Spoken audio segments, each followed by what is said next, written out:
अस्सलाम वालेकुम नाज़रीन, आप देख रहे हैं क्रॉस फायर और मैं हूं मोहम्मद नौशाद अली। नाज़रीन, अमरीकी वेबसाइट ने ये कोट किया है कि कल उनकी जो अमरीकी सदर हैं और इसराइली वज़ीर आज़म के दरमियान जो बैरूत पर हमलों की बात की जा रही थी, जो इसराइली फ़ौजें जो पेशकदमी कर रही थी उससे मुतल्लिक़ गुफ्तगू हुई, तो अमरीकी जो सदर हैं उन्होंने बड़ी सख्त ज़ुबान इस्तेमाल की। उन्होंने जो इसराइली वज़ीर आज़म हैं उन्हें बुरा भला कहा और उनके लिए पागल और नाशुक्रा के अल्फाज तक इस्तेमाल किए। उन्होंने यहाँ तक कह दिया कि अगर वो ना होते तो इसराइली वज़ीर आज़म जो है वो जेल में होते, वो तो उनकी चमड़ी बचा रहे हैं। अब ये जो मामला है ये ऐसे क्यों हुआ, क्या वजह है, क्यों फ्रस्ट्रेशन है अमरीकी सदर को, और वो कौन सी बात है जो इसराइली वज़ीर आज़म उनकी मान नहीं रहे? क्या सिर्फ मामला बैरूत यानी लबनान का बैरूत पर हमले से मुताल्लिक है, या जिस डील की बात आज उन्होंने कही उसके बाद कि जी वो इस हफ्ते होने जा रही है ईरान के साथ, उसके अंदर जो रुकावट पैदा हुई ये उससे जुड़ा हुआ मामला है? ये सारा जो मामला है ये है क्या?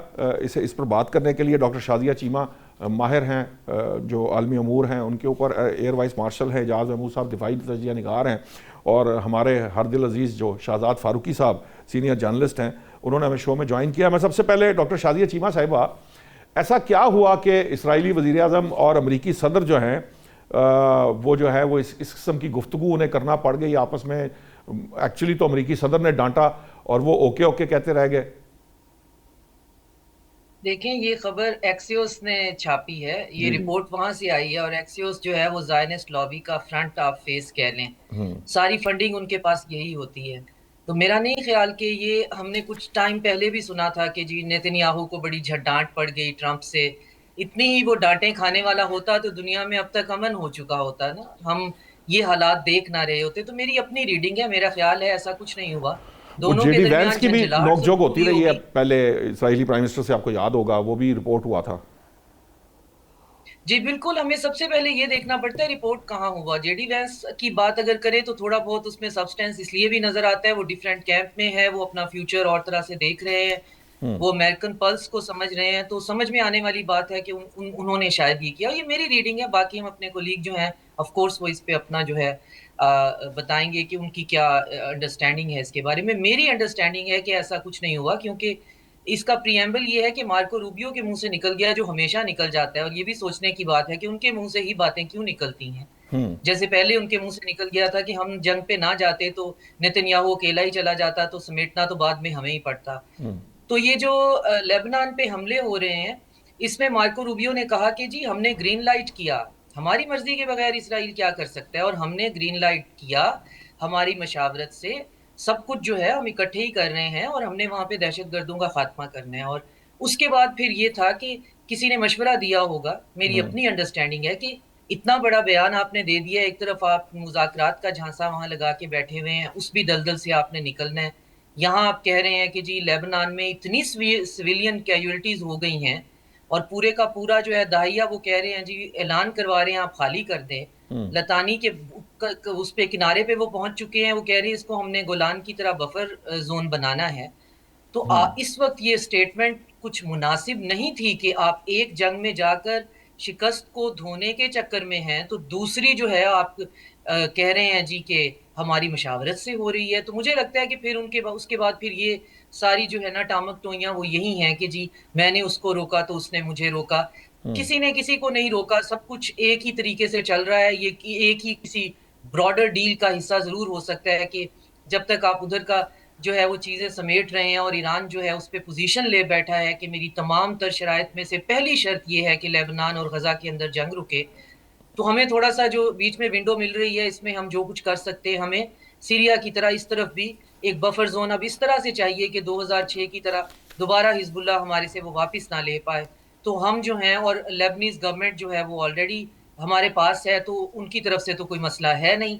तो ऐसा करके देखते हैं। लेकिन ईरान ने फिर उस पर फौरन रिटेलिएट किया। उन्होंने कहा कि जी हम मुज़ाकरात, किसी मुज़ाकरात का अब हिस्सा नहीं है, क्योंकि सीज फायर तो ख़त्म हो गई जिसकी शर्त पे हम मुज़ाकरात कर रहे थे। हमने कहा था सीज फायर के अंदर लेबनान शामिल है, तो अब आप इसराइल खाली कर दें, क्योंकि हम इसराइल पे अटैक करने लगे लेकिन हैं। डॉक्टर साहब और फिर जो है ये ट्रंप बात का, जो है इसराइली प्राइम मिनिस्टर ने जब ये बात शुरू हुई थी जंगबंदी की, उसी वक्त ये बात क्लैरिफाई कर दी थी इसराइली वज़ीर आज़म ने कि जी लबनान का ताल्लुक नहीं है इस जंगबंदी से जो अमेरिका और ईरान के दरमियान हो रही।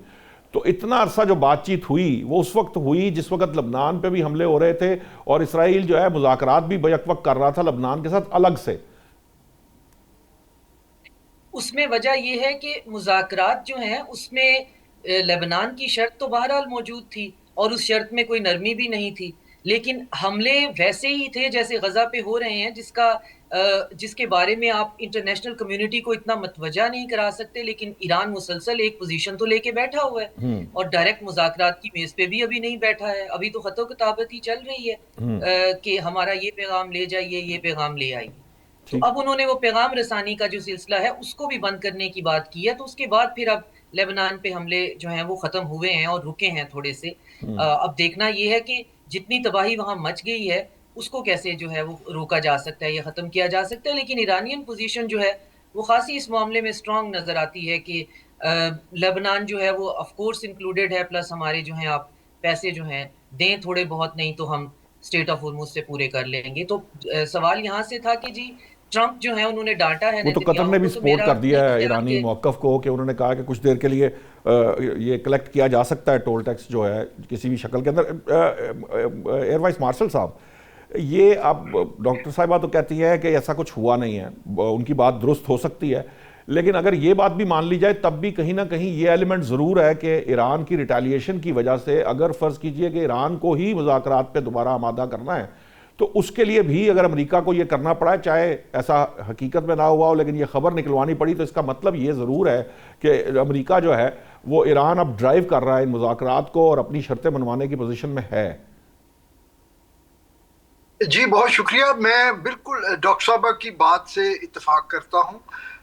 हम लोग शायद मीडिया में बहुत ज़्यादा फेस वैल्यू पे इन चीज़ों को ले रहे हैं या शायद लेना चाहते हैं ताकि वो हमें कंफर्ट करता है। अदरवाइज ये बिल्कुल एक दिखावा तो हो सकता है। इस तरह का जो प्यार मोहब्बत है ना, ये कभी कभी उसमें इस तरह की चीजें हो जाती हैं, उससे जो है वो दूसरे लोगों को जो है कोई ये नहीं समझना चाहिए कि ये कोई मुस्तकिल कोई लड़ाई हो गई है। और दूसरे जहां पे उन्होंने अपनी अनॉयंस शो करनी होती है वहां पे वो डांट डपट नहीं करते, वहां पे वो सीधे टॉमाहॉक मिसाइल भेजते हैं। वो अमेरिकन पॉलिसी का एक बड़ा कांस्टेंट एक स्ट्रॉन्ग आर्म प्रैक्टिस रहे हैं। ईरान के लिए यकीनन ईरान ने एक स्ट्रॉन्ग पोजीशन ली है। लेबनान ईरान ने उसको अपनी ब्रॉडर उसमें हमेशा उन्होंने इसको एक इंतहाई अहम पॉइंट के तौर पे उन्होंने इसको फ्लैग किया है और इस पे बड़े अनकम्प्रोमाइजिंग उनका एटीट्यूड है। बल्कि एट लार्ज जिसको वो एक्सिस ऑफ रेजिस्टेंस कहते हैं उसमें इवन हौतीज और सीरिया को भी वो इंक्लूड करते हैं कि उन सब के लिए अमन होना चाहिए। और शायद बिल्कुल डॉक्टर साहब की बात में बड़ा जो है लॉजिक है कि शायद ये पर्पसली इस चीज को जो है लीक आउट किया गया या फ्लोट किया गया मीडिया में, ये तासुर देने के लिए ईरान को कि अमेरिका इस पोजीशन में है कि वो इजराइल को जो है उसके एज द स्पॉइलर उसको कोई रोल नहीं करने देगा और पोजीशन ऑफ स्ट्रेंथ से जो भी वो मुज़ाकरात कर रहे हैं ईरान के साथ वो उसका पास रखेंगे। अदरवाइज अमेरिका मेरा नहीं ख्याल कभी भी इस पोजीशन में था ना होगा कि वो ग्रेटर इजराइल के प्लान को ज़ायनिस्ट लॉबी के जो उनका एक प्रॉपर एक एजेंडा है वो उस पे स्लोली बट श्योरली वो उस पे अमल कर रहे हैं हर कीमत पे। उनको दुनिया की किसी लॉ की, किसी अदारे की, किसी मुल्क की कोई परवाह नहीं है। तो मेरे ख्याल में तो हमें इसको बहुत ज्यादा अहमियत नहीं देनी चाहिए। ठीक है आपकी बात है, साहब आपकी बात ऐसी है जैसे डॉक्टर साहब आपसे बात, ठीक है आपकी बात से एग्री करते हैं। मतलब ये बात तो सभी जानते हैं कि सदर कोई भी हो अमेरिका का, जब से अमेरिका जो है वो इसराइल की पुष्ट पर है वो तो रहेगा। ये जो कत्ल गारत जो बर्बरियत हुई थी इसराइल की तरफ से गजा में वो इनसे पहले जो बाइडन साहब हैं उनके दौर में भी होती रही। ये जो इसराइली पॉलिसीज़ हैं वो कंटिन्यू करती हैं और अमेरिका जो है वो उसका साथ देता है हर हाल के अंदर। ये जो आपका शहजाद साहब, आप तो चूँकि मीडिया के आदमी हैं, ये जो इस तरह की खबर फ्लोट कराने की बात की जा रही है, इसके क्या नताइज आपको लगता है कि क्या नताइज निकलेंगे, या ईरान इससे इम्प्रेस होगा और होकर मुज़ाकरात की तरफ आएगा, या ईरान सिर्फ खबरों में बैठा हुआ है? बिस्मिल्लाहिर्रहमानिर्रहीम। बहुत शुक्रिया नौशाद साहब। अच्छा, गुजारिश ये है कि दो तरह के वकील होते हैं। एक वकील जो कानून जानते हैं और कानून के सर पे, आर्गूमेंट के सर पे अपना केस जो है वो अदालत में रखते हैं। दूसरा वकील जो है वो सिर्फ शोर मचाता है और ऊंची ऊंची बोलता है कमरा अदालत में, और उसके जो बेचारे देहाती किस्म के क्लाइंट होते हैं वो बाहर निकल के कहते हैं कि हमारे वकील ने जनाब जोर तो बड़ा लगाया, शोर तो बड़ा मचाया, लेकिन बस अनफॉर्चुनेटली वो जज ने उसकी बात मानी नहीं। तो ये कुछ चीजें दिखावे की होती हैं। ये नूरा कुश्ती जो है वो सिर्फ इसलिए है कि ये जो हमास और हिजबुल्लाह का मामला है, इसराइल इसमें ज्यादा से ज्यादा टाइम हासिल करना चाहता है और वो टाइम लेने के लिए ही इस तरह की खबरें लीक करवाई जा रही हैं, ताकि हमास और हिजबुल्लाह के हवाले से और लेबनान के हवाले से इसराइल अपनी कार्रवाइयों को मजीद तेज कर सके, मजीद नुकसान पहुंचा सके, और जो गजा के हवाले से है वो कंसोलिडेशन की तरफ जा सके, और कल को वो बेहतर सौदेबाजी की पोजीशन में हो जब कभी भी कोई एग्रीमेंट होना है। अदरवाइज ये सबको पता है कि अगर सदर ट्रंप चाहते तो फिर इसराइल की क्या जरूरत थी। लेकिन ये एक टोपी ड्रामा है जो दोनों मिलकर खेल रहे हैं, गैलरी से खेलने की कोशिश कर रहे हैं, लोगों को ये बताने की कोशिश कर रहे हैं कि सदर ट्रंप तो बड़े नाराज हुए हैं जनाब, वो तो बड़ी कोशिश कर रहे हैं, उन्होंने तो नेतन्याहू को डांटा भी है जी, देखे उन्होंने तो ये भी कहा, उन्होंने वो भी कहा। तो आप अंदाजा करें कि कोई ऐसा आदमी है जो कि उस टेलीफोन लाइन पे बैठा हुआ था जिसने वो सारी की सारी गुफ्तगू जिसमें उसने जो अल्फाज इस्तेमाल किए वो भी निकाल के बाहर रख दिए हैं। तो ये इसका मतलब तो यही है कि वो हमें ये सुनाना चाहते हैं कि देखें मैंने तो बड़ा जनाब इनको डांटा, मैंने सख्त सुस्त कहा है नेतन्याहू को। तो अब ये सख्त सुस्त कहने का जो ड्रामा है वो करके वो मजीद टाइम लेना चाहते हैं। लेकिन ईरान को इन सारी चीजों से कोई फर्क नहीं पड़ता। उसकी वजह ये है कि आपने ईरान को दीवार के साथ लगाया हुआ है। जितना आपने उनका नुकसान करना था वो आप कर चुके हैं। इससे ज्यादा आप ना तो बूट्स ऑन ग्राउंड की पोजीशन में हैं, ना आप अबनाए हुर्मुज़ में खुद दाखिल होने की पोजीशन में हैं। तो ऐसे में वो तो खुद मुंतजर है, वो तो चाहते हैं कि अगर आप ऐसी कोई गलती करें तो वो आपको फिर एक मरतबा छठी का दूध याद दिलाएं। लेकिन उस तरह की तो वो कोई हरकत करने की कोशिश नहीं कर रहे, वो सिर्फ टाइम टेकिंग। और अभी चूंकि इसमें एक बड़ा फैक्टर ये है कि वो तेल थोड़ा सा जो आलमी सतह पर थोड़ा बहुत नीचे आना शुरू हुआ है और लोगों के अंदर अब वो बेचैनी नहीं है जो आज से कुछ अर्सा पहले थी। अगर वो जो एक प्राइसिंग थी यूरोप के अंदर, अमेरिका के अंदर और इसराइल के हवाले से जो मनफी जज्बात थे पूरी दुनिया में, वो थोड़े से मध्यम पड़ गए हैं। अगर वो उसी तसलसल से वो सिलसिला जारी रहता तो अब तक मुश्किल हो जाता कि लोग अगर मईशत के प्रेशर के तहत सड़कों पर आ जाते। ट्रंप के लिए इसको मजीद खींचना, उसको एग्रीमेंट करके निकलना पड़ता। लेकिन अब वो थोड़ा सा दबाव उनके ऊपर कम है तो वो थोड़ा सा प्ले करने की कोशिश कर रहे हैं कि और जितना टाइम इसी जो ग्रिड लॉक वो बता रहे हैं, हालांकि ग्रिड लॉक है नहीं, जो कि अमेरिका के पास और कुछ चारा लग नहीं रहा। अगर कोई है तो वो करके दिखाए। अब तो सीधा सीधा ईरान ने कह दिया है कि हम तो इसराइल पर डायरेक्ट हमला करेंगे। तो अब सिर्फ टाइम टेकिंग है ये गेम, इसलिए कि इसको थोड़ा जितना लंबा किया जा सकता है अल्टीमेटली खत्म तो करना है। मैंने आपको याद होगा मैंने आपके बहुत शुरू के प्रोग्राम में ये अर्ज किया था कि अगर ये पहले 15-20 दिन महीने में हल ना हुआ तो फिर ये थोड़ा टाइम लेगा। इस पे वही टाइम लग रहा है जो कि चूंकि इब्तिदा में वो टाइम निकल गया जिस पे स्विफ्ट एक्शन हो सकता था या स्विफ्ट कोई इसका एग्रीमेंट हो सकता था। तो अब ये बाल फंसी हुई है और मेरे नजदीक अब ये टाइम टेकिंग सारी स्ट्रेटेजी है। इसका और कोई डॉक्टर साहब से पूछ लेते हैं कि डॉक्टर साहब ये कहाँ फंसी हुई है बात, क्योंकि अब अमेरिकी सदर साहब ने फिर उसके बाद ये एक्सियोस की खबर आई, उसके बाद फिर कह दिया कि जी आइंदा हफ्ते तो फॉर श्योर जो है वो ईरान से मुआहिदा हो जाएगा। तो डेफिनेट टर्म्स में उन्होंने ये बात की है। अगरचे कि उन्होंने वो ये भी बताया इसराइल को। वो ये जो दूसरा सवाल इसके साथ जुड़ा हुआ ये भी है कि आपको लगता है कि दुनिया में, क्योंकि वो तो खुद अमेरिकी सदर ने भी कहा कि जी दुनिया इसराइल से नफरत करती है, नेतन्याहू से भी नफरत करती है, तो जो दुनिया की नफरत है आपको लगता है कि उसके अंदर कोई कमी आ गई है? एक बात। दूसरी बात यह है कि ये अब जो बात ट्रंप साहब कह रहे हैं किन टर्म्स पे, क्योंकि ईरान तो अगर मुज़ाकरात ख़त्म करके बैठ गया और वो तैयार है, वो मतलब उसकी तरफ से स्टेटमेंट भी आ रहा है कि हम जंग के लिए तैयार और एक जंग जो है ना अब नागुज़ीर है, तो इस सूरत के अंदर वो कौन सा मुआहिदा है या वो क्या टर्म्स हैं जिसके ऊपर मुआहिदा हो सकता है?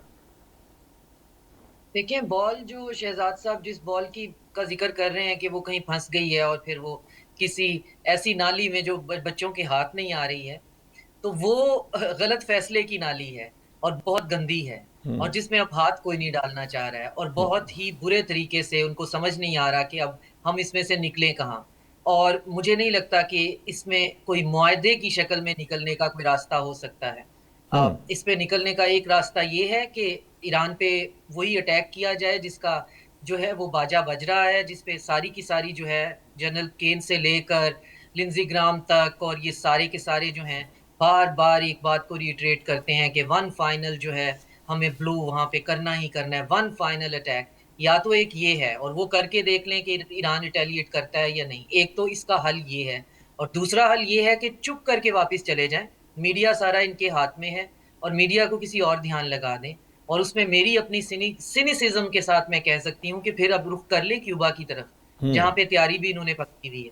जी तो जी। कहें कि जी वहाँ पे तो हम जो हमारे नताइज थे, अफ़गानिस्तान से ये निकल गए थे, तो किसने इनसे पूछा था कि जीत के आए हो या हार के आए हो? थोड़ा-सा टाइम लगा के ढीठों की तरह निकल जाएँगे, तो कोई इसमें कोई पूछेगा भी नहीं। हम पूछने बैठे हुए हैं, हम तो कहेंगे जान छुटी, हमें फ़तह और शिकस्त के जो है वो इतनी तफ़रीक करने की ज़रूरत भी नहीं है। तो ये एक और इनको जिस पे ये काम भी कर रहे हैं कि इनको एक बाहर निकलने के लिए एक और तमाशा चाहिए, वो तमाशा लगाएँ और उसके बाद जो है वो कर लें। क्योंकि ईरान जो है वो बहुत लॉजिकल बातें कर रहा है, और उसकी लॉजिकल बातों की पाकिस्तान ने पूरी कोशिश करके रीपैकेजिंग करके लास्ट टाइम जब फील्ड मार्शल गए और मोहसिन नकवी गए, तो यही करने गए हुए थे ना कि पल्स लें कि अगर आप पे अटैक होता है, तो आप फिर उसके बाद क्या करते हैं, क्योंकि गल्फ कंट्रीज़ तो बाहर सूरत जो हैं उनका महफूज़ रहना ज़रूरी है। तो फिर कुछ लीक्स आई कि जी डिएगो गार्सिया या ईस्टर्न यूरोप की तरफ कोई है उनका प्लान, और ये सिर्फ़ लीक्स हैं, इन पे इसको खबर बिल्कुल नहीं समझना चाहिए। और हाँ। साथ में ये कि हम आपको रीपैकेजिंग करवा देते हैं, और जो वो एक ड्राफ्ट सामने आया था, वो ट्रंप के लिए बिल्कुल आप यूँ समझें जैसे ऐसा कोई अमृत था कि उसको हज़ारों साल की ज़िंदगी उसमें मिल जानी थी। क्योंकि उसमें ईरानी जो हैं वो ये स्टेटमेंट लिखी हुई थी कि जी हम न्यूक्लियर प्रोग्राम नहीं बनाएँगे, हम अपना 60% न्यूक्लियर को 20% पे डाइल्यूट कर देते हैं। साथ में था कि जी 3% का हक हम अपने पास रिटर्न रखेंगे, हमें वो मुआहदे के अंदर शामिल है, ना हम उसको डिसमेंटल करेंगे, हम यूरेनियम की अफ़सुर्दगी का हक अपने पास रखते हैं। स्टेट ऑफ होर्मुज़ का भी गोलमोल सा बयान जो है कि जी स्टेट ऑफ होर्मुज़ जो है फॉर द टाइम बीइंग खुली रहेगी, इंटरनेशनल उसके लिए, कार्गो के लिए, और उसके बाद फिर हम देखेंगे कि ओमान और हम मिलकर उसको कैसे जो है, और अगर हमें हमारे नुकसान की भरपाई किसी और तरीके से फ़ौरन कर दी जाती है, जैसे कि कतर ने कहा कि जी आपके पास नहीं है, आपने सेनेट से सैंक्शंस लगवाई हुई हैं, एसेट्स फ्रीज़ किए हुए हैं, तो वो तो लंबा प्रोसेस है, तो आपको आपके वो जो 50% है 12 बिलियन हम जी। दे देते हैं, बाद में हम आपके साथ देख लेंगे।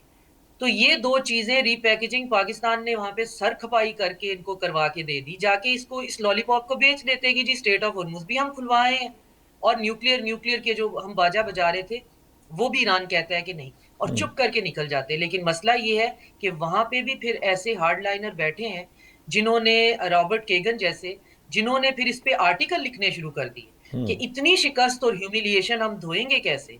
ईरान तो कुछ नहीं मान रहा, वो तो कह रहा है कि स्टेट ऑफ होर्मुज़ भी हम अपने पास रखेंगे। भई वो जो कह रहा है वो तो मुआहदा चलने के बाद फिर देखते आप इस जगह से तो निकल जाते, क्योंकि ये चाह रहे हैं कि कोई डिसाइसिव किस्म की फ़तह मिल जाए। हुब्रिस ये है क्योंकि ट्रंप का ख़्याल ये है कि मैं ज़िंदगी में 7 दफ़ा बैंकरप्ट होने के बाद भी हारा कभी नहीं हूँ, और मुझे शिकस्त हो नहीं सकती है। मैं दुनिया का सबसे बड़ा नेगोशिएटर हूँ। उनको पता चले जी हमारे लाहौर में आपको प्रॉपर्टी डीलर कहते हैं, और ज़्यादातर लोग जो हैं वो कहते हैं जी इन्हां दे मुँह ना लग्गियो, ए गल्लां नाल जेड़े ने ना तुहानू चार लैणगे। तो बहुत बड़ा आर्ट है प्रॉपर्टी डीलिंग भी, लेकिन डिप्लोमेसी और मुल्कों के लेवल के ऊपर आप प्रॉपर्टी डीलिंग वाली ना ज़ुबान इस्तेमाल कर सकते हैं, ना उस तरह भाव-ताव कर सकते हैं, ना प्रेशर कर सकते हैं, तो उनकी अपनी हुब्रिस है।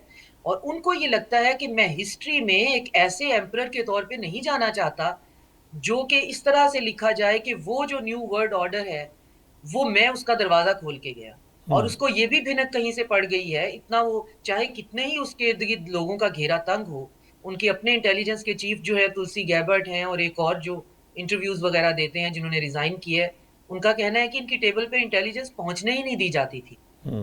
इसके बावजूद वो ये सेंस कर गए हुए हैं अपनी तमाम तर बिजनेस, जो उनकी सिविक सेंस है, कि रीजन जो है ये कोई अपना बंदोबस्त खुद भी कर रहा है। तो ये बिल्कुल ठीक है। पाकिस्तान, रशिया, चाइना, ये जो बड़े कोजी आपस में, ये ईरान, सऊदी अरेबिया, इनको आपस में कोई ऐसा प्रॉब्लम दिखाई नहीं देता, और ये अगर अपना सिक्योरिटी स्ट्रक्चर इंडिजिनस वहां पे बनाते हैं तो ये तो मेरे वो धब्बा होगा जो धोया ही नहीं जाएगा। अब इसमें बहुत सी चीजें मिल गई।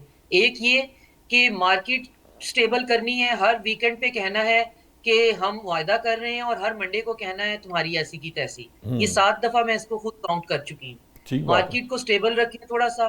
अपनी फैमिली इनकी ट्रिलियंस ऑफ डॉलर कमा रही है, इस जो इनर सर्कल ट्रेडिंग होती है जिसमें इनसाइड पहले बता ट्रेडिंग। दिया जाता है कि शेयर बाजारी क्या है, हाँ जी। और साथ में आप एप्स्टीन को भी माइनस नहीं कर सकते, साथ में आप मीरियम एडल्सन जैसे कैरेक्टर्स को भी माइनस नहीं कर सकते जिन्होंने ट्रिलियंस ऑफ डॉलर की फंडिंग की हुई है, और आज भी वो स्ट्रांग है। अगर स्ट्रांग नहीं है तो फिर थॉमस मैसी का इलेक्शन आप देख लें। अगर ऐसी ही बात होती तो 90% पॉपुलैरिटी वाले बंदे को एपैक खा गई है, और 40 या 30% जो उसका जो अपोनेंट था वो उन्होंने उसको स्टेट जितवा दी है। हाँ जी। तो ये एलिमेंट भी है। अब आपका सवाल ये था कि आप इसमें से क्या समझती हैं कि चीजें कहाँ फंसी हुई हैं। मैं समझती हूँ इस वक्त या तो कोई सीयर है या किसी के पास कोई काला जादू है, शायद वो ये जवाब दे सके।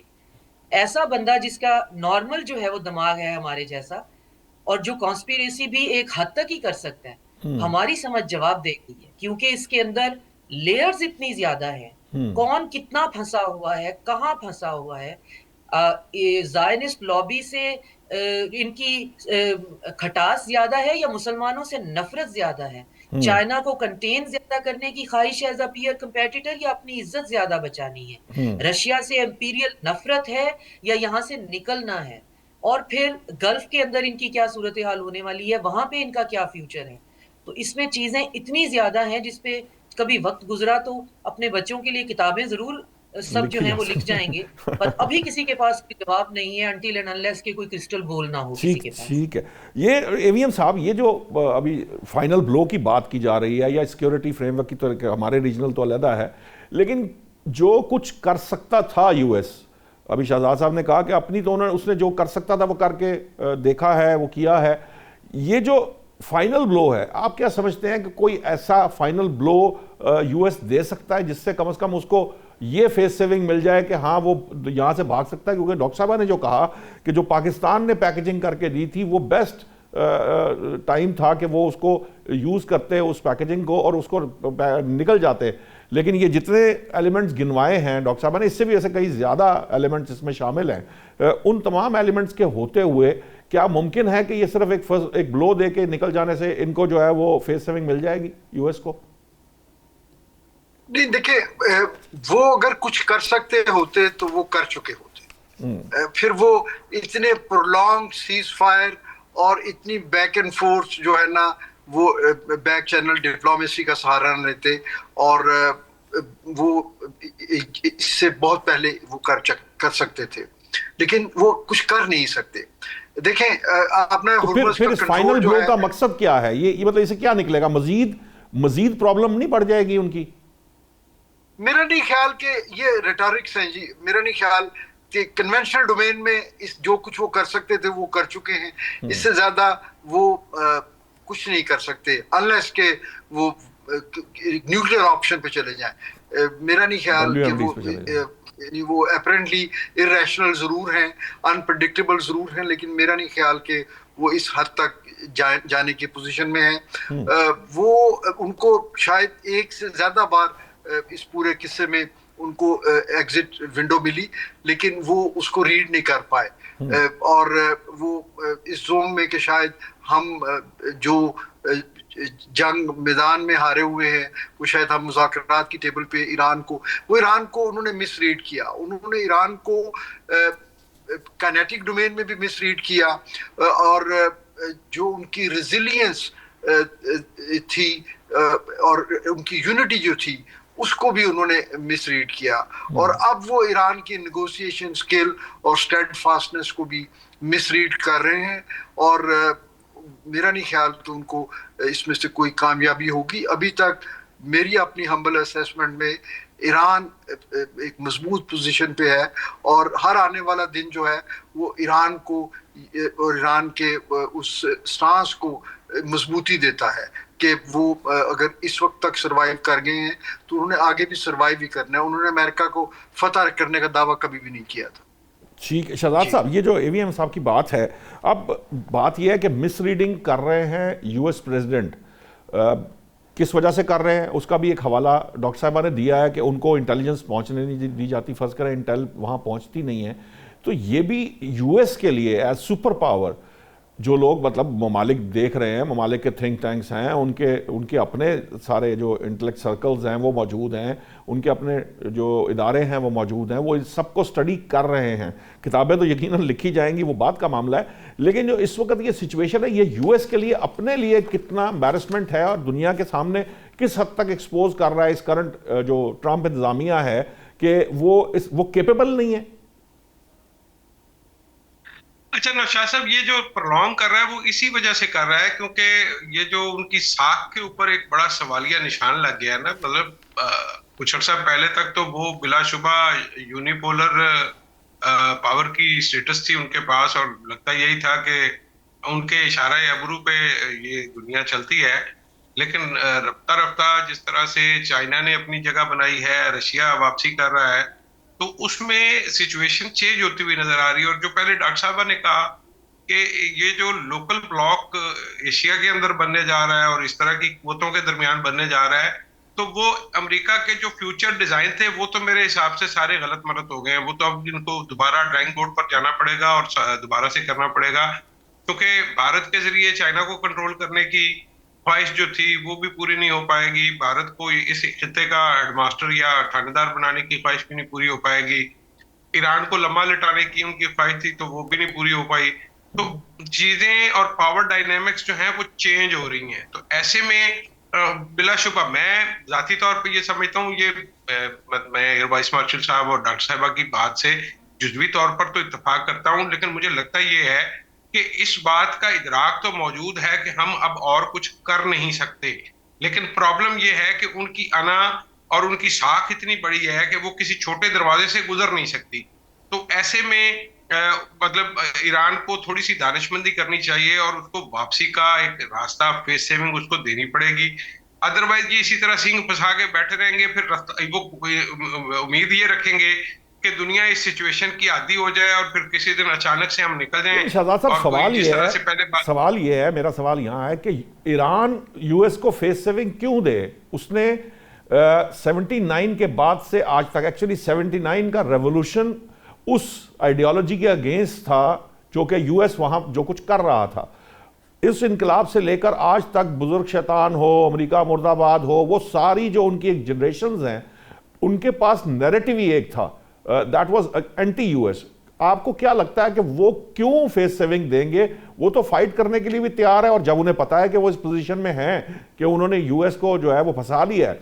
और सेकेंडली, ये बात ईरान के लिए कितनी प्रॉब्लमेटिक रहेगी जंग प्रोलॉन्ग करना, ये अपनी जगह है, लेकिन कहीं ना कहीं ये बुरे तरीके से यूएस इकोनॉमी को, यूएस को, ट्रंप इंतजामिया को मिड टर्म इलेक्शन के पर्सपेक्टिव में, इजराइल के अंदर इजराइल के इलेक्शन के पर्सपेक्टिव में, वो कहीं ना कहीं उनके लिए भी टाइमलाइंस हैं। ये नहीं है कि वो इन्फिनिट उसके साथ चल सकते हैं। तो ऐसे वक्त में ईरान क्यों फेस सेविंग दे? अच्छा नौशाद साहब, देखिए ये सारी गुफ्तगू जो आपने की है ये बड़ी खूबसूरत है, लेकिन मैं इसका दूसरा पहलू आपके सामने रखना चाहूंगा। ईरान वो मुल्क है जो 40 साल से इन पाबंदियों का सामना कर रहा है, जिसके पेश नजर ना तो उनकी आवाम को उस तरह से फैसिलिटेट किया जा सका है जो तर्ज जिंदगी उनको मिलना चाहिए था। सफरिंग बहरहाल थी, वो गुजारा कर रहे थे। आप भी जानते हैं और हम सारे लोग इस पे इत्तेफाक करेंगे कि उनके पास जितना तेल है या जितने वसाइल हैं कुदरती, वो उनको उस तरह से ना तो एक्सप्लोर कर पा रहे हैं और ना उसको मार्केट कर पा रहे हैं। वो तो सिर्फ गुजारा कर रहे हैं। अब आप 40 साल से गुजारा कर रहे हैं। आप उस लम्हे को याद कीजिए जब ये सारा कजिया शुरू हुआ था, तो उसमें ये कहा गया था कि साल और गुजारा कर लेंगे।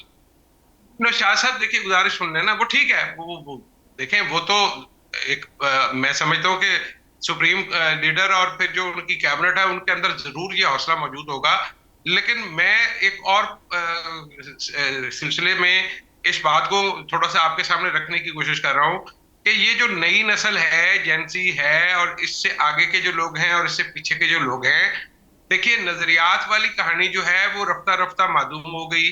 अब ईरान के अंदर एक बड़ा पावरफुल एक मरकज मौजूद है नजरियात का भी, और उनकी तहजीब का, जो कि हजारा साल से मौजूद है, जिसमें वो तो खुद हुकूमत करते रहे हैं, तो अब उनको जाहिर है हम कैसे कहेंगे कि तुम झुक जाओ, वो तो उनकी तहजीब के खिलाफ है। लेकिन ये जो जेनजी का मसला है, वो जो रजा शाह पहलवी वाला बात हुई थी ना कि वो मैं तो तैयार हूं अवाम की खिदमत करने के लिए, और जो रजीम चेंज के इब्तदाई दावे किए गए थे, तो वो अवाम असेसमेंट ने ये थी कि ये जो नई नस्ल है ये सड़कों पर निकल आएगी और ये इस्लाम पसंदी से बेजार हो जाएंगे और ये हो जाएगा और वो हो जाएगा। लेकिन आप किसी के सब्र को कितना आजमाएंगे? ये ठीक है, इम्तिहान एक है और वो 40 साल से दे रहे हैं, शायद वो साल 6 महीने और भी निकाल जाएंगे, लेकिन हम सारे का सारा बोझ उम्मत मुसलमा का आप ईरान के कंधों पे क्यों रखना चाहते हैं? अब ईरान को भी ये कोशिश करनी है कि किसी न किसी तरह से आने वाले वक्त में उनके लोगों को भी जिंदगी बेहतर गुजारने का मौका मिले। उनको अब देखें, उन्होंने जो मनवाना था मेरे नजदीक कि वो इसराइल और अमेरिका जैसी दो बड़ी ताकतों के साथ बैक वक्त लड़े हैं और लड़के जीते हैं। ये अलग बात है कि इसका कोई स्कोर बोर्ड नहीं है जहां पे ये लिखा हो कि कितने स्कोर या कितने गोल किसी ने किए हैं और किसने जी। नहीं किए, इसमें तो कोई शक वाली बात नहीं है।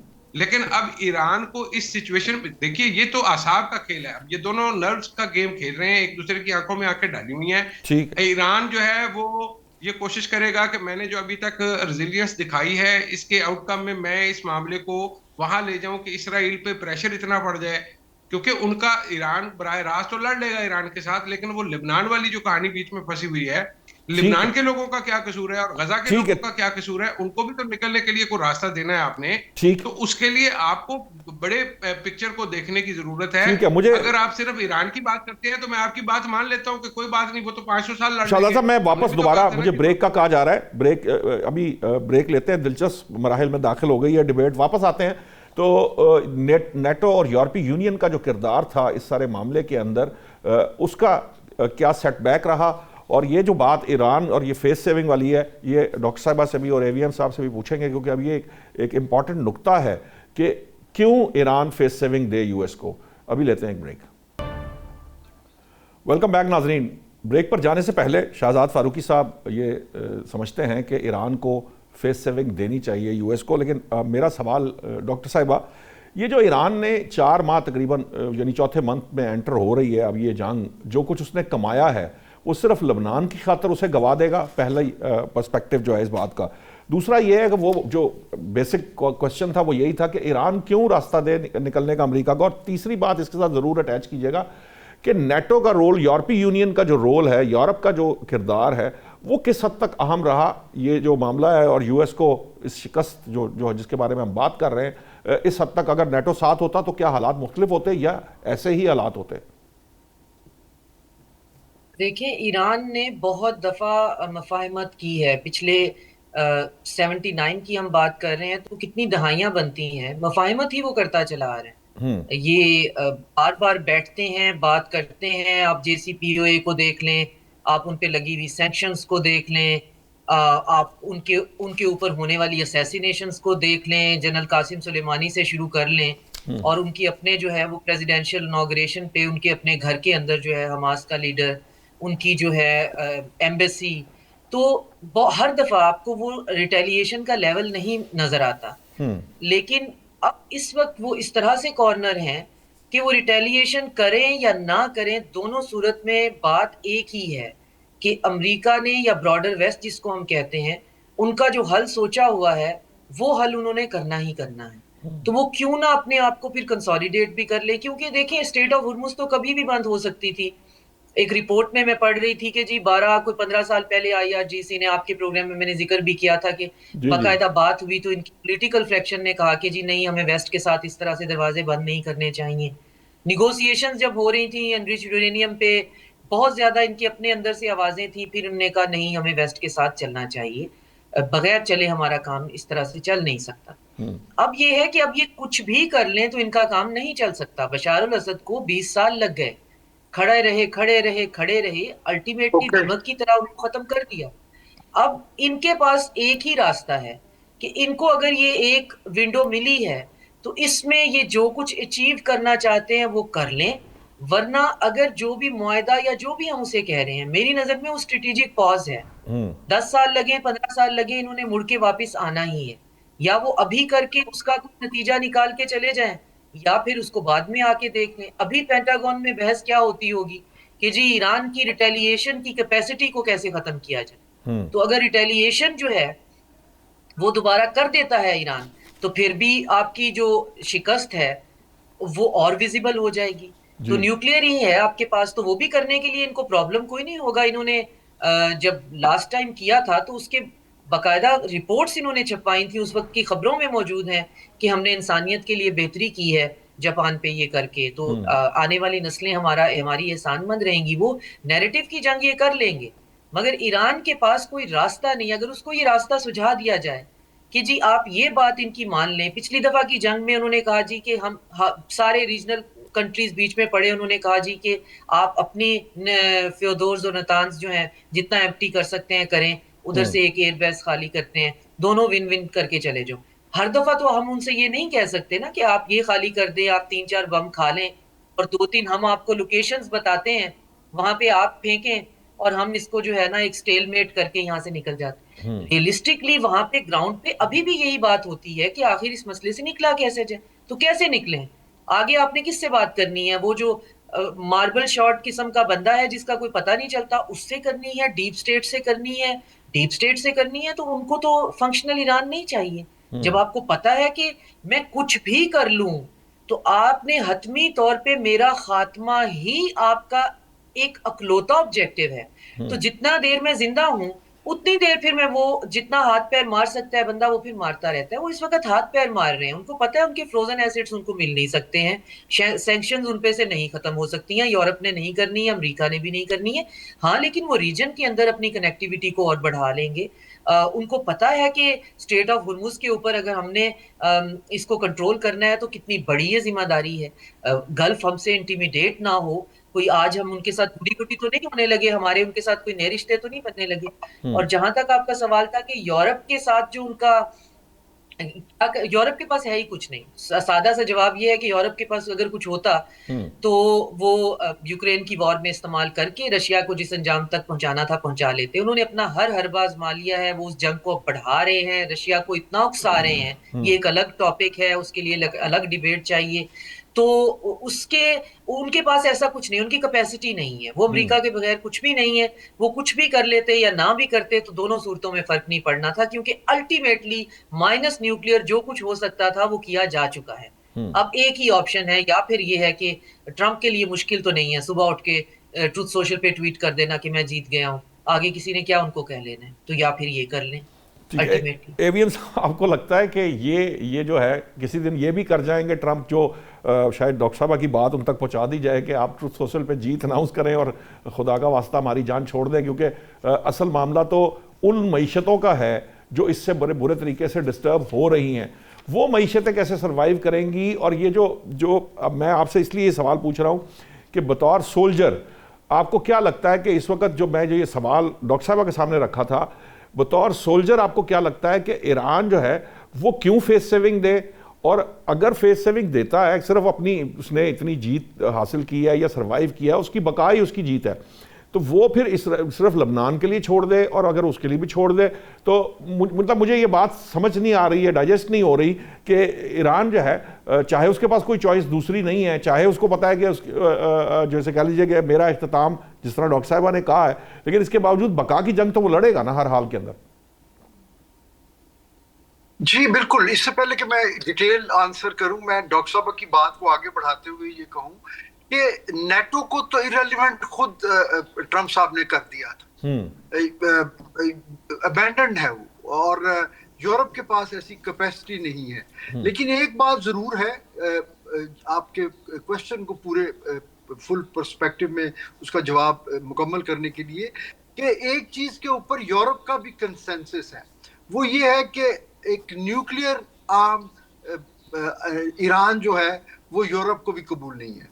तो इस बात की हद तक तो उनका कंसेंसस है, और वो यूरोप हो या अमेरिका या दूसरी ताकतें हों, वो ईरान को न्यूक्लियर नहीं देखना चाहती।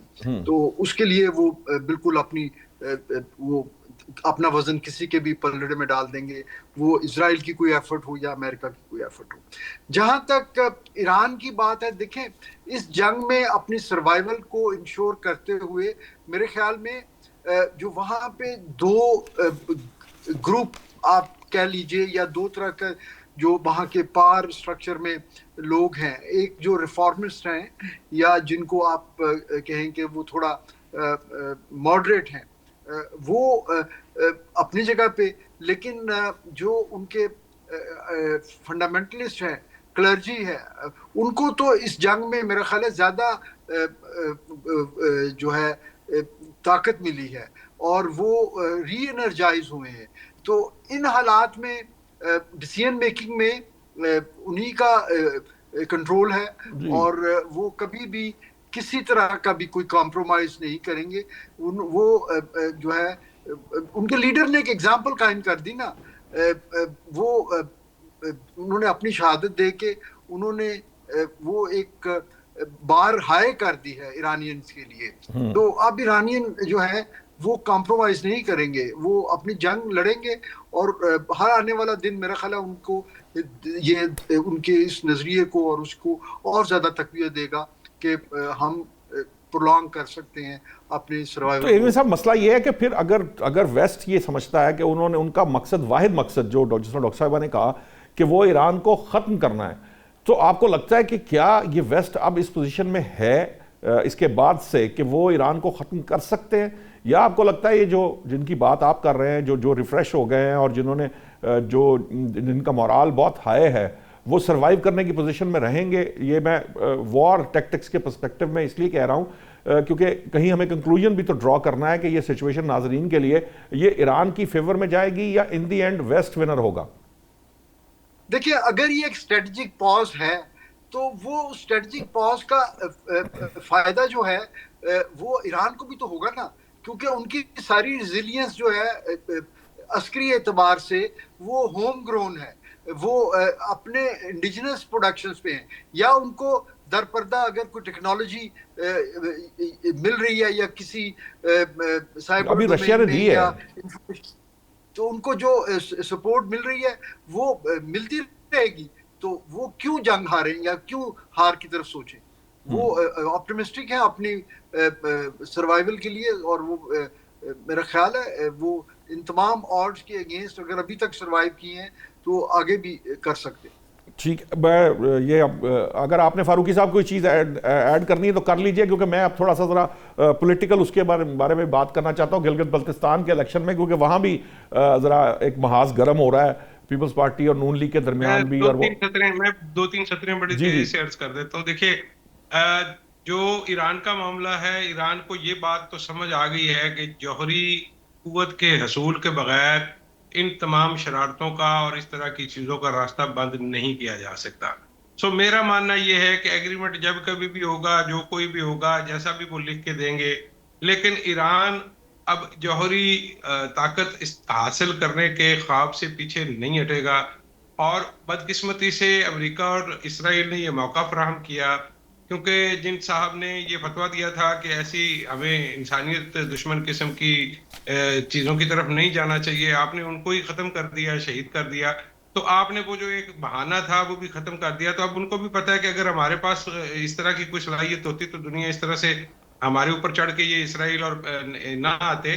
और अभी भी मुझे लगता ये है कि ईरान को इसराइल के ऊपर एक बड़ा हमला करना पड़ेगा। मुझे नहीं पता अमेरिका क्या करेगा जब वो बिग ब्लो की बात करते हैं, लेकिन ये खत्म उसी वक्त होगा जब एक दफा अब आपको एक फाइनल राउंड खेलना पड़ेगा, चाहे आप ईरान जो है वो इसराइल पे हमला करे या अमेरिका जो है वो ईरान के ऊपर करे, क्योंकि फिर लड़ाई के बाद आप दोबारा मेज पे बैठेंगे। अब तो सारे वो फिर रहे हैं चुप करके कि बस ठीक है, दोनों की वो बची हुई है, वो कहते हैं हमने बंद की हुई है, आप नए उर्मज वो कहते हैं हमने बंद की हुई है। अब अल्लाह जाने किसने बंद की है, लेकिन बंद हो गई है। तो मैं ये समझता हूँ कि एक फाइनल राउंड होगा, चाहे छोटा सा हो, 2 दिन का हो, 4 दिन का हो, उसके बाद चीजें यहां से आगे निकलेंगी। ये एक जमूद तारी है जिसको किसी स्ट्राइक से ही तोड़ा जा सकता है। अब मुझे बताइए, गिलगित बल्तिस्तान में जो नून लीग, पीपल्स पार्टी, पीटीआई नबर्द आजमा है, क्या लग रहा है आपको, क्या इतलात आ रही हैं? क्योंकि नवाज शरीफ साहब फिर वो मुझे क्यों निकाला की रट में हैं, और बिलावल साहब तो कहते हैं कि जी ये एक मेहमान आए हैं, इनका ध्यान करें, इनको नाराज ना करें। तो क्या चल रहा है वहाँ पे? पीटीआई जो है हस्बे आदत हस्बे तौफीक फिर वो धांधली का शोर मचा रही है। एक बड़ा पुराना मुहावरा है कि दुल्हन वही जो पिया मन भाए। अब मसला ये है कि जो पुरानी दुल्हन इस वक्त की मौजूदा दुल्हन है, उसको शक पड़ गया है कि सौतन शायद जो है ना वो चेंज होने वाली है। अब हर आदमी वो इस कोशिश में है कि मेरा नंबर लग जाए। देखिए बिलावल को भी बड़ा जोर से वजारत उज़्मा आया हुआ है, तो वो भी ख्वाहिश भी रखते हैं, और जरदारी साहब की भी ये ख्वाहिश है कि वो अगले इलेक्शन में इनको तो आगे लेके चले। लेकिन आमतौर पे हम यही देखते रहे हैं कि गिलगित में और कश्मीर में जो इलेक्शन होते रहे हैं वो वफाक अपनी ताकत से जीत लेता है। अब मसला ये है कि इस दफा की जो वफाक की हुकूमत में बैठी हुई पार्टियां हैं, वो पीपल्स पार्टी भी हिस्सेदार है और मुस्लिम लीग नून भी है। तो ये एक, लेकिन इसका मरकजी शतरंज से कोई ताल्लुक नहीं है। यहाँ पे वो थोड़ी बहुत ही ले दे करके एक दूसरे को एडजस्ट करेंगे, एक दूसरे को स्पेस देंगे, और इनकी ख्वाहिश और कोशिश ये होनी चाहिए कि पीटीआई को आगे आने का मौका ना मिले। लेकिन अगर बाद इतलात ऐसी हैं कि फारूकी साहब, मेरे पास बाद इतलात ऐसी भी हैं कि पीटीआई और पीपल्स पार्टी भी जॉइन हैंड्स कर लिया उन्होंने गिलगित बल्तिस्तान के मामले के ऊपर, समवेयर इनसाइड। देखिए वो लोकल सतह पे कर भी लेंगे और यहाँ पे भी बातें सुन रहे हैं। लेकिन मैं आपको एक बात, एक निशानी बता देता हूँ, अगर पीटीआई को वहां पे इलेक्शन में फिर चांस मिला तो इसका मतलब ये है कि फिर नवंबर तक जो है वो इधर भी कुछ ना कुछ होने वाला है। जो बातें इधर जेरे गर्दिश हैं उसमें भी कोई ना कोई सच्चाई जरूर होगी। ठीक है, बहुत बहुत शुक्रिया नाज़रीन आज तक के लिए। अब जो मामला है, असल जो डिबेट थी वो ईरान से मुतल्लिक थी, लेकिन अब चूँकि गिलगित बल्तिस्तान भी एक मेजर अहम इशू था पॉलिटिकल इंटरनल हमारा, उस पर भी बात करना ज़रूरी थी। आपने शहजाद फारूकी साहब की राय सुनी। अब तमाम मुअज़्ज़ज़ मेहमान जो हैं, शहजाद फारूकी साहब थे, एजाज साहब थे, डॉक्टर शाजिया साहिबा, आपका बहुत बहुत शुक्रिया। कल तक के लिए आज इतना ही। कल फिर नए मौज़ूआत के साथ हाज़िर होते हैं। अल्लाह के निगहबान।